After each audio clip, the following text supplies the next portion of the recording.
Right. Yes, actually, several. We have several policies that we're in midstream on, including internet, social networking, And we also have one on discipline sports. and athletics for various. I have a draft of that I've Yes. provided to. But I'm assuming you don't, at this time, you don't want to remain on that subcommittee, or it's up to you? Well, I think it's important to get the newest member in that. Right. Because the newest member then finds out what the policies are about. Right, it's a way to learn. And it's forced learning. I enjoyed it, if that helps.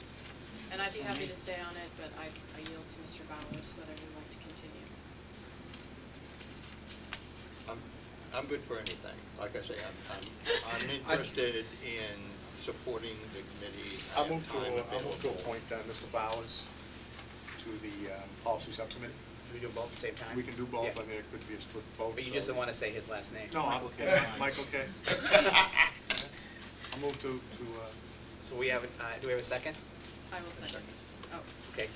We have nomination of Michael Shakji and Cliff Bowers to the policy subcommittee, and we have a second. Any further discussion? Hearing none. All those in favor? Aye. Opposed? Unanimous. Athletic subcommittee. That's Jerry and I have been on that athletic subcommittee for 4 or 5 years running. If anybody else is interested, I would not hesitate giving up my position on that subcommittee. I want to remain on that Right, committee. I figured you would. So if anybody else have any interest in that athletic subcommittee? Michael? It means meetings in the middle of the day, maybe once every 2 months. It's a little tougher for me. Okay. Because of my commute, What? We can't be on it. I nominate. Oh, that's right. I nominate Mr. Webster. That's right. For the athletic subcommittee. and I nominate Mr. Venezia.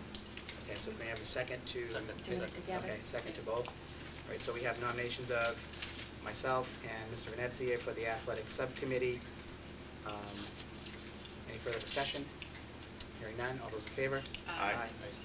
Opposed? Unanimous. Now we have youth at risk.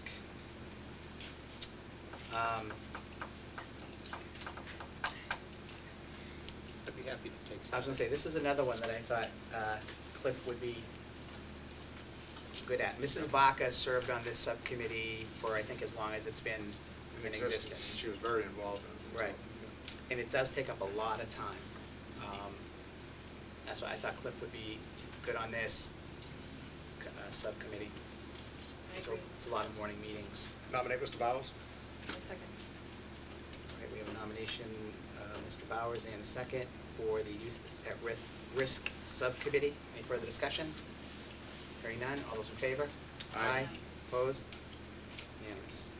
Then we have the Finance Planning Team, which I don't think we have to nominate, right? Because that's It's vice yeah, chair, chair and vice chair. And then the last one, and I'm not sure the status of this committee. It's the liaison to the Fiscal Advisory Committee. We've had 3 different members on it, Mr. Bowers, me, and Karen. It's a committee that meets at night. Mike Prisco was chairing the committee. It was a subcommittee set up by the selectmen. I thought this might be a good one for you. It meets once a month usually. They discuss financial issues in town, how to cut costs, save money in both the schools and in the towns. I thought that would be a good appointment.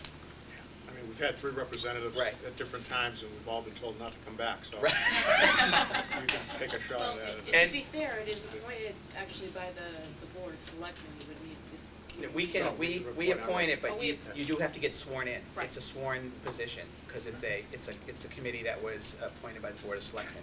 Right. I think it's a little bit, I think the committee still exists, but right now, I don't think Mike Prisco can be the chair anymore No. because he's on the Board of Selectmen, so.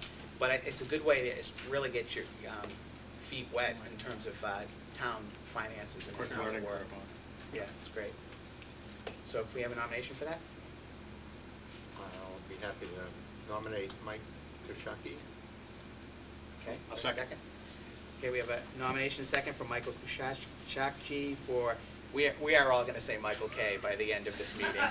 I recommend it. Well, except for Mr. Bowers. I'm just glad his first name's Mike. As the liaison to the Finance Advisory Committee. Any further discussion? Hearing none, all those in favor? Aye. Aye, opposed, unanimous. Okay, so I think we have to do a chair shuffle at this point, don't we? Vice Chair, I don't know that we do. Oh, yeah, we don't. No, Oh. as long as you're in that chair, I don't. All right. Okay, thank you everyone for your patience. And now we get placards. Excellent. Now Carl knows where we're sitting. My water. You got the name tags. So that's one.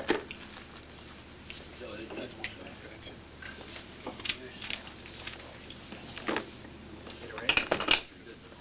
Oh, they already have it done?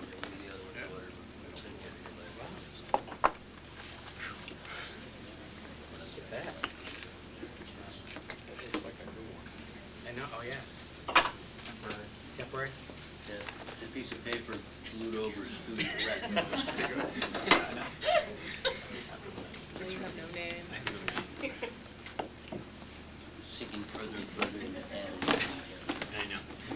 Okay, now to our regular meeting. Our first order of business is, as every meeting, is public input. Do we have anybody in the audience who wishes to be heard? Something that's it's only not on the agenda. If it's not on the agenda, if you want to speak, now's the time. No, on the agenda. Okay. Is there anybody? Let the larger group go first, but we'll go next. And just state your name and your address, and just so you know, on public input, we take the input, we may discuss it, We but may we just don't, say, we don't "Go make away." a decision. No, we won't make a decision.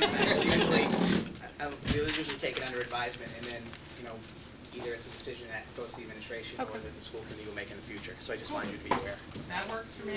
And if everyone would sign your name on the Right. attendance list. If you haven't that's signed here. in yet, when you leave, please sign in on the. Okay, absolutely. Go ahead. Excellent. My name's Samantha Miller, 68 North Street. Marcia Good, 1 Sachem Road. This is about a school-wide policy request, proposal for changing to try to keep kids all in one elementary school. Since the kindergarten lottery issue came up, I've been trying to work with Mr. McKay, who's been very helpful, and Dr. Manville about trying to find a way to keep the kids that have siblings, older siblings, in one school. Currently, there really isn't any kind of policy, so I don't know if anyone sort of didn't think about it or whether it just didn't happen. But we realized there really needed to be a school-wide policy because the issue seems to be the little school and the hood school. Currently, there's, I think, 4 or 5 kids in each of those schools that are going to have to be redistricted just for the kindergarten full day to the batch, which will leave those parents with older siblings at one school and the younger siblings at another school. So those would be set for both the little and the hood? That's correct. There's no issue at the batch because the batch has currently 3 full-day kindergartens, so they'll never have to be redistricted. But the hood and the little, for whatever reason, obviously somewhat is size, but there's no redistricting happening for the batch, but just the hood and the little. But what we just wanted to bring into your attention was the benefits that would happen if you have siblings in one school.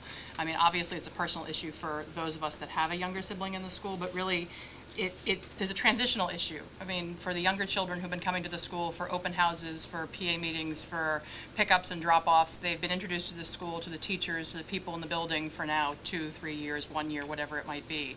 So that transition is easier for them, for the school committee, for the school community, etc. You know, if you split the parents into 2 PAs, they can't volunteer anymore for 2 PAs. They don't have the time. There's issues that are school community-wide, not just children-wide. There's events, there are open houses and shows and parent-teacher conferences, which are always at the same time for the 2 schools, which will mean the teachers in the schools will have to allot separate times for the parents that aren't able to attend both events because they're in 2 different schools.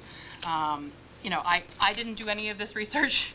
You know, Marcia and I tried to, but it's happened in other places, and research has been done that shows that student achievement, you know, is directly related to the parent involvement. And if you split those parents from those 2 schools and the kids in those 2 different schools, the parent focus and the involvement is decreased, makes it more difficult.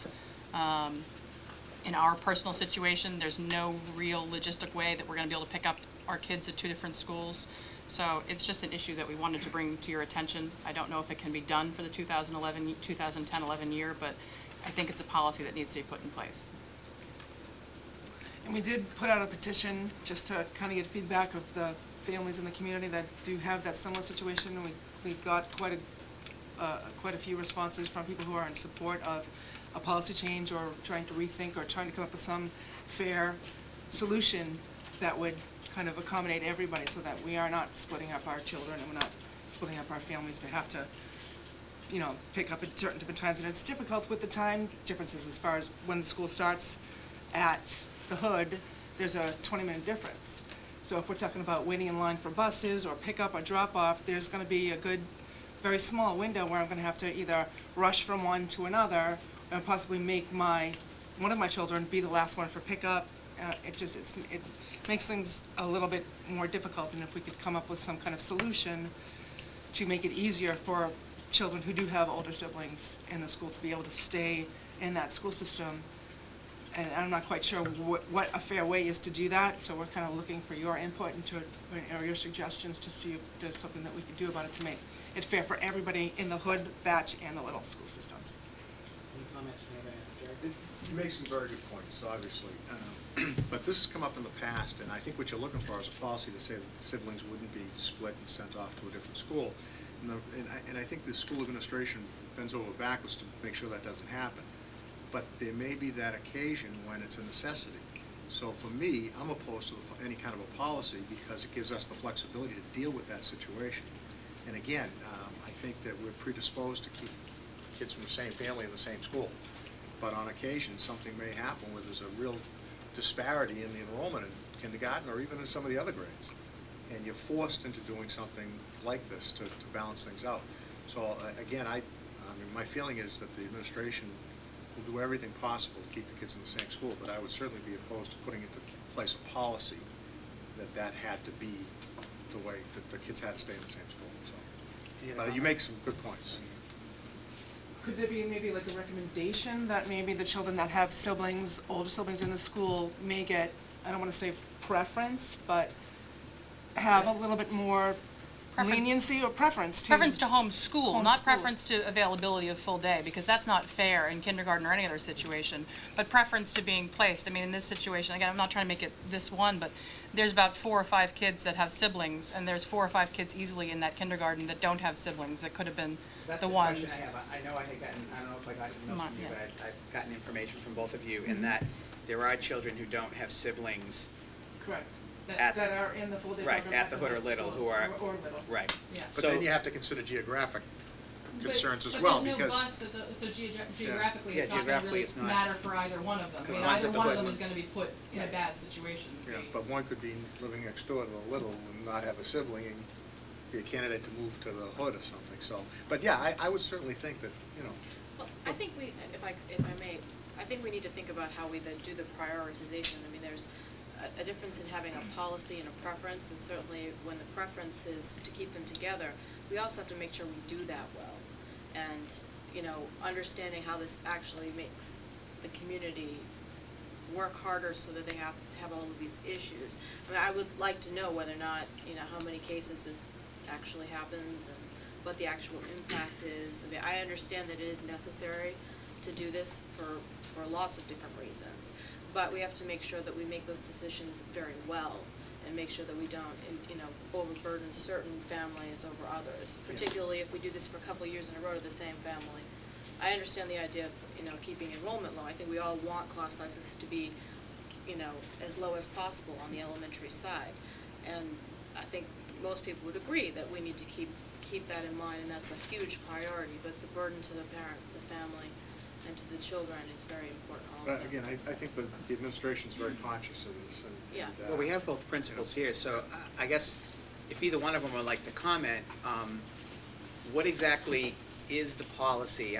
So this is for full-day kindergarten. Well, they can. There's room There's for not everybody, enough- but some of them have to be moved Right, there's not to enough batch, space right. at the Little or the Or the Hood, Hood. correct? Looking at Mr. Lassise and, okay.